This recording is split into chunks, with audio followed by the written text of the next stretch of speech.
Bonjour à toutes et à tous et bienvenue à ce nouveau Good Morning Market. Nous sommes le vendredi 4 septembre 2020 et c'est le jour des NFP et nous sommes au lendemain d'un sell-off massif, un sell-off des valeurs technologiques. Les valeurs technologiques qui surperformaient parmi les indices, parmi le marché action, se sont repliées hier. Donc ces valeurs technologiques étaient le moteur du rallye de Wall Street et c'est bien elles qui se sont repliées. D'ailleurs, on peut le constater ici, les indices ont totalement disparu des écrans. Donc hier, nous étions à ces niveaux-là. Nous avons eu un fort repli et nous sommes en rebond hein, à l'heure actuelle sur tous les indices. Et donc le repli a été effectivement le plus prononcé, le plus marqué ici. On peut le voir sur le Nasdaq. Le Nasdaq a forte connotation technologique. Alors il y a plusieurs raisons de ce sell-off. Tout d'abord, il faut savoir que les valeurs technologiques étaient nettement surévaluées. Il faut également savoir qu'il y a beaucoup de craintes hein, qui résident et qui n'ont pas empêché le rallye, mais visiblement cela commence à peser sur le sentiment de marché. Quelles sont ces craintes? Tout d'abord, nous sommes à l'approche hein, des élections américaines, même si le soutien de Donald Trump se renforce. Donald Trump qui serait favorable à Wall Street. Joe Biden a tout de même une petite avance. Et il y a des craintes à ce sujet-là. Il y a également les discussions au Congrès qui font du surplace et surtout, le repli de Tesla et Apple. Tesla et Apple qui avaient surperformé les actions, se sont fortement repliées. On va parler de Tesla très rapidement. Hein. Tesla qui avait annoncé émettre de nouvelles actions. Et par la suite, nous avons appris qu'un actionnaire réduisait son exposition, sa participation à Tesla. Cela, bien entendu, a confirmé que Tesla était surévalué et a entraîné un net repli. Apple également qui s'est replié fortement, Microsoft, Alphabet, toutes les valeurs technologiques sont en repli. Donc les valeurs technologiques ont entraîné Wall Street en territoire négatif et Wall Street a entraîné l'Europe dans le rouge. Donc voilà pour le rapide topo. C'est une séance très risquée aujourd'hui car nous prendrons connaissance du rapport NFP sur l'emploi aux États-Unis. Donc nous allons faire un rapide point de ces replis. Il faut savoir que le Nasdaq s'est replié de 4,96%, le S&P 500 de 3,51% et le Dow Jones de 2,78%. Alors en Asie, c'est la baisse également qui a dominé, mais l'ampleur était moindre, hein, elle était beaucoup moins conséquente qu'aux États-Unis, avec le Nikkei qui s'est replié de 1,2%. En Australie, le S&P SX 200 a chuté de 2,95% et le Kospi coréen de 1,3%. Alors donc concernant l'actualité économique et financière, et d'ailleurs hein, on peut constater en temps réel ici hein, cette hausse ici du DAX qui pourrait être stoppée au niveau du bas de son nuage, hein, donc non loin des 13 100 points. On garde un œil dessus et on continue donc sur l'actualité économique et financière. À noter que les États-Unis considèrent également les applications chinoises autres que TikTok et WeChat comme des menaces possibles pour la sécurité nationale. Et de son côté, selon le Global Times, la Chine envisagerait de réduire ses avoirs en obligations américaines à environ 800 milliards de dollars. Selon les médias américains, l'administration démocrate et Trump ont conclu donc un accord visant à empêcher la fermeture du gouvernement à la fin de ce mois-ci. Donc voilà pour les news en provenance des États-Unis et de Chine. Sinon, concernant l'Australie, le Premier ministre a déclaré qu'un nouveau plan de réouverture d'économie sera élaboré d'ici décembre. On passe au Royaume-Uni. Selon le UK Times, Boris Johnson souhaiterait que les pêcheurs britanniques doublent la quantité de poissons qu'ils pêchent dans les eaux britanniques. Il faut savoir que la pêche a été un point de friction majeur hein, dans les négociations post-Brexit. Et cette décision laisse présager, si je puis dire, une impasse prolongée sur la question. Alors concernant les tensions en mer Méditerranée, la Grèce et la Turquie ont convenu d'entamer des pourparlers visant à résoudre leurs différends. Donc voilà pour l'actualité. Aujourd'hui, c'est une séance capitale. Donc nous l'avons dit, nous prendrons connaissance des données sur l'emploi américain. Le rapport NFP, comme chaque premier vendredi du mois, à 14h30. Donc on prend connaissance de l'évolution de l'emploi, du taux de chômage et de la croissance des salaires. À la même heure, on prendra également connaissance du rapport sur le marché du travail au Canada. Et enfin, à 19 h, le décompte des plateformes pétrolières américaines. Donc précédemment, nous avions décompté 180 plateformes pétrolières. Donc voilà pour le calendrier économique. Alors excusez-moi, hein, je ne suis pas passé directement dessus. Bien entendu, vous pouvez le retrouver directement sur la plateforme X-Station 5. Donc voilà pour notre calendrier économique du jour, avec en vedette les non-farm payroll. Ceci étant dit, nous allons passer sans plus tarder au compartiment action. Nous allons débuter par ce repli du DAX. Nous allons essayer de le décrypter. Et donc effectivement, hier, nous avions un biais haussier avec pour objectif les 13 420. Nous ne nous sommes pas trompés sur le DAX, mais effectivement, les indices américains se sont repliés hein, sans même essayer d'aller rallier leurs objectifs. Et donc le DAX est bien allé chercher la projection N avant de se replier face au sell-off de Wall Street et donc de franchir son nuage H1. Donc très intéressant de le noter ici. On est allé tester la borne supérieure du précédent canal baissier et on a rebondi dessus pour aller tester la moyenne mobile 200. Donc ça s'est fait très très rapidement. Attention car je pense qu'il y a également un nuage Ishimoku H4 dans le canal baissier. On va le vérifier immédiatement. Je vous rappelle qu'on peut superposer deux Ishimoku d'unités de temps différentes. Ici, je travaille sur du H1. Je vais ajouter un Ishimoku H4. Je ne vais conserver que le nuage en décochant les autres éléments. Ça me permet de constater où est le nuage H4 et donc ce serait une zone de support très importante. Donc effectivement, nous sommes en plein dedans. Nous sommes en plein dedans, peut-être une zone de neutralité et donc le signal de vente nous serait donné en cas de passage en dessous des 12 933, hein, plus largement en dessous des 12 900. Donc c'est toujours très intéressant hein, d'avoir deux visions sur un seul et même graphique, ça évite de multiplier les graphiques. Ici, hein, en ajoutant simplement un nuage H4, on est clairement conscient que malgré la sortie du nuage H1, nous avons une grosse zone de support ici, et cette zone de support, c'est notre nuage en 4 heures. Donc voilà pour le DAX, neutre pour le moment. Alors j'étais acheteur en tout début de séance, malheureusement l'objectif a déjà été atteint, l'objectif était la moyenne mobile 200. Donc pour l'heure, il faudra attendre une éventuelle sortie par le bas ou éventuellement une sortie du nuage H4 qui nous permettrait peut-être d'aller chercher ici les 13 150 points, hein, ce palier de SSB. Mais après, il faudra attendre une traversée nette de notre nuage H1. Nous allons passer à présent aux États-Unis. Nous allons débuter, bien entendu, par le Nasdaq. Le Nasdaq, très intéressant d'ailleurs hein, de constater ce retour du Nasdaq sur une projection V précédente. Hein, la projection V qui était issue de la sortie du nuage. Donc, très curieusement, le Nasdaq est revenu précisément sur ce niveau. Donc maintenant, on voit une belle remontada, hein, peut-être en vue de combler ici ce gap. Il a pratiquement été comblé, mais en tout cas, prudence sur les valeurs technologiques. Qu'en est-il du Dow Jones? Alors le Dow Jones également, donc ça aussi c'est très intéressant. Souvenez-vous, nous étions intéressés au Dow Jones en détail lorsque nous avions pu constater ce double bottom à la fin du mois de juillet. Ce double bottom donc, qui a été décrit par Goichi Hosoda, le créateur d'Ishimoku, nous donnait trois objectifs. Hein. Ça avait été détaillé même sur une vidéo qui est disponible dans l'onglet formation. Et donc effectivement, les trois objectifs E1, E2, E3 ont été atteints. Et encore une fois, curieusement, nous sommes allés chercher E3. À l'image du Nasdaq qui allait chercher sa précédente projection qu'il a sortie du nuage, à ce niveau-là très exactement, le Dow Jones est également allé chercher sa dernière projection E3 actuellement, en train de retrouver quelque peu des couleurs, peut-être en direction des 28 515 points. Mais prudence, prudence à ce niveau-là.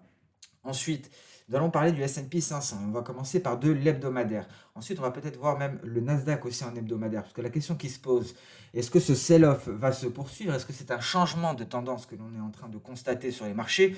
Ou bien est-ce que c'est une correction de court terme?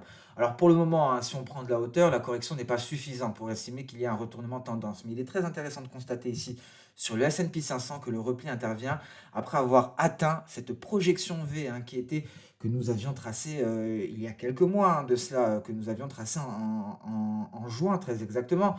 Et donc pour ceux qui commencent à être familiers des projections d'Hosoda, très souvent lorsqu'on atteint un objectif d'Hosoda, il y a un repli par la suite, lorsqu'il y a tentative de dépassement. Et c'est assez troublant de voir qu'en hebdomadaire, effectivement, cela a bel et bien été respecté. Il y a eu un dépassement de la projection V et s'en est suivi un repli. Donc d'un point de vue hebdomadaire avec les projections d'Hosoda, on est neutre pour le moment, mais en tout cas très intéressant de le constater effectivement que cet objectif, hein, qui avait été déterminé à la mi-juin a bel et bien été atteint quelques mois plus tard. Ensuite, on va essayer de revenir ici. On va créer un nouveau graphique. Donc voilà, le Nasdaq en... Non, ici tous les graphiques sont confondus. Nous allons créer un nouveau graphique du Nasdaq. Car il est très important ici de constater que la configuration actuelle pourrait être... est assez... voilà. Donc, non, je suis en hebdomadaire, je vais me mettre en journalier. Donc, la configuration actuelle ressemble énormément à ce que nous avons connu avant le repli suite à la propagation du Covid-19. Il faut savoir que sur le Nasdaq, on était en train précédemment d'évoluer également dans un canal ascendant. Et ici, il faut savoir que le test de la borne supérieure a entraîné justement le sell-off. Donc, on est pratiquement dans la même configuration actuellement. Nous avions un canal haussier très très fort au niveau des valeurs technologiques et au moment où nous avons testé ici la borne supérieure, s'en est suivi un repli considérable. Donc c'est assez, il faut garder cela à l'esprit. Nous avons une configuration similaire. La configuration actuelle ressemble énormément à celle que nous avions avant le repli que nous avons connu suite à la propagation de la pandémie de coronavirus. Donc c'est à garder en tête cela, ce graphique en journalier sur le Nasdaq. Alors, est-ce qu'on avait des signaux concernant le Nasdaq? Il faut savoir que c'est très difficile hein, lorsqu'il y a une tendance haussière avec un tel momentum. On peut le constater, hein, visuellement, le momentum était très fort. Il est très difficile de déceler un point de retournement. Le seul à nous avoir donné donc quelques indices, c'était ici le VIX. Le VIX qui, effectivement, avait d'ores et déjà atteint des niveaux très élevés. On va le constater ensemble. Le VIX nous avait donné une première alerte ici le 27 août. Cette alerte ne s'était pas suivie d'un repli des marchés américains, mais c'était bel et bien une première alerte. Et donc, dès le 27 août, on avait quand même cette alerte qui nous pendait au nez. Et effectivement, le VIX est venu confirmer l'éventuel sell-off de Wall Street hier en progressant considérablement. Donc, le VIX est très certainement le seul à avoir donné un signal hein, concernant un éventuel repli à Wall Street. Très difficile de déceler un point de retournement ici face à une tendance haussière avec un tel momentum. Donc voilà pour le point concernant les indices européens et les indices américains, mais surtout concernant le sell-off des valeurs technologiques. Alors est-ce que ça va se poursuivre? Très difficile, nous l'avions dit hier, hein, les valeurs technologiques c'est une bulle spéculative. Une bulle spéculative gonfle jusqu'au moment où elle explose et la difficulté c'est de déceler ce moment où elle va exploser car il est très difficile de savoir combien, combien de temps va gonfler cette bulle spéculative. Excusez-moi si je ne suis pas très clair, mais tout simplement pour dire qu'il était très difficile de déceler ce point de retournement ici et que pour le moment, ça ne présage pas un retournement de tendance majeure, hein. Vous pouvez le voir, on est toujours dans le canal. On allait tester notre kit jaune, c'est un retour à la moyenne. On ne l'avait pas testé depuis très longtemps. On est allé la tester ici très précisément. Donc voilà pour les indices américains, nous allons passer sans plus tarder sur le compartiment matières premières avec le gold hein, qui est toujours faible à l'heure actuelle, qui est toujours en dessous de son nuage et peut-être que les 1910 pourraient être un très bon point d'achat en vue de prendre part à une éventuelle reprise du rallye. Pour l'heure, à court terme, des perspectives baissières, nous sommes en dessous du nuage. L'objectif nous est donné par cette projection de Soda V, légèrement en dessous, on peut dire à 1910 $. Alors attention, hein, c'est un signal de vente qui a été validé, on le voit, la lagging span est dégagée. Et donc on pourrait assister à un repli, peut-être même cet après-midi, du gold assez violent. Seul le silver hein, nous a donné un signal, mais pas de validation, hein. La lagging span est toujours dans le nuage. Et ici, elle pourrait éventuellement s'en affranchir hein, en cas de fortes jambes baissières. Mais à noter hein, que le gold a donné son signal avec validation, ce qui n'est pas le cas du silver. Le pétrole. Alors le pétrole, hein, il y a eu un repli également considérable ici, sortie de nuages. Alors nous avons eu plusieurs fausses alertes baissières hein, sur le pétrole dernièrement. Donc je pense très exactement à ce niveau-là. à celui-ci également, hein. Donc souvenez-vous au niveau d'un twist et donc cette fois-ci, la lagging span a profité d'une faiblesse de nuage pour nous valider le signal très rapidement. Le repli s'est poursuivi. On est allé chercher une zone de support qui correspond à 2 paliers d'SSB ici. Ce premier palier à 40-60 et ce second palier à 40-50. Donc on tente, de retrouver, de regagner du terrain, peut-être un test, de notre Kijun aux alentours des 41-80. En tout cas, prudence, hein, sur le pétrole. À court terme, les perspectives restent baissières, hein. Seul un franchissement de la Kijun pourrait être un signal d'alerte de retour en direction des 42-60. Pour l'heure, nous sommes en dessous de notre Kijun, donc la stratégie à adopter, c'est de chercher un point haut en vue de le vendre, peut-être les 41,80, voire 41,90, en tout cas en dessous des 42. Très rapidement également, le café en données journalières, hein, le café qui s'installe au-dessus des 130. Et donc, l'objectif, je vous le rappelle, est à 141. Il n'a toujours pas démarré. Il s'installe confortablement au-dessus de ce seuil psychologique des 130. Et attention, hein, au biais vert. Le biais vert pourrait être le déclencheur d'une impulsion haussière. Et d'ailleurs, donc très bonne transition. Nous allons passer sans plus tarder sur le marché des changes. Et d'ailleurs, on va s'intéresser au biais vert. Nous allons voir pourquoi le biais vert, justement, pourrait être le déclencheur d'une impulsion haussière sur les matières premières, que ce soit les métaux précieux, voire les matières premières agricoles.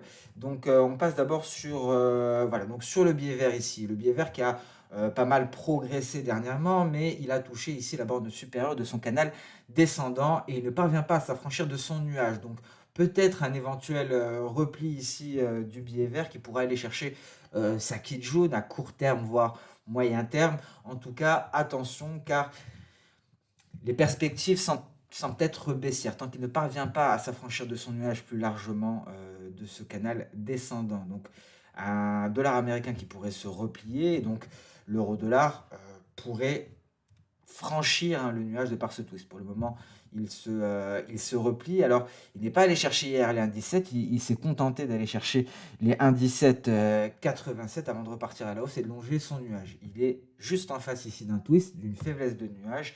En cas de franchissement, ça lui permettrait d'aller chercher les 1,19. Donc, perspective à nouveau haussière sur l'euro-dollar.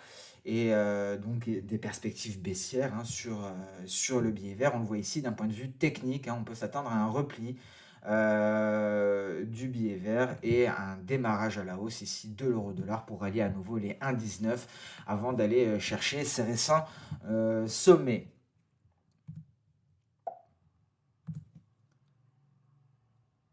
Voilà, donc sur ce Good Morning Market touche à sa fin. Je vous remercie d'avoir suivi avec attention, hein, prudence pour cette séance, au vu de la séance d'hier et au vu de ce rapport NFP qui est attendu de pied ferme.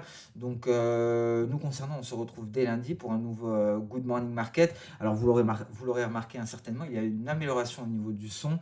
Cependant, il y a un petit problème, hein, pour le montage de vidéo, donc veuillez m'en excuser, hein, nous allons y remédier très rapidement. L'essentiel, c'est que nous parvenons à vous publier les Good Morning Market et je suis ravi de vous retrouver, hein. Je le répète encore une fois, je vous souhaite donc une excellente séance de trading, une excellente journée, un excellent week-end. On se retrouve dès lundi pour le prochain Good Morning Market. Au revoir.